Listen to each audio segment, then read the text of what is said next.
Hello, it is your boy, Kirby Triple Deluxe, your favorite YouTube channel creator. And instead of making a joke tutorial, I'm gonna teach you how to make clean posters and Baldi's basics. As you can see, this one's clean. It's not all messy and stuff. And when you're first using Unity and stuff like that,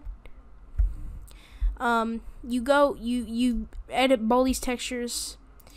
You go to import new asset, and then you go and get your little poster thing. I got this giraffe thing, and you put it on the wall, and then you realize, wait a minute, that looks awful. So first thing you want to do is grab a Baldi asset and just copy it.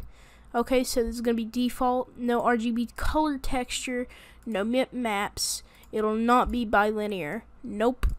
And it will be no quality. And apply. And boom.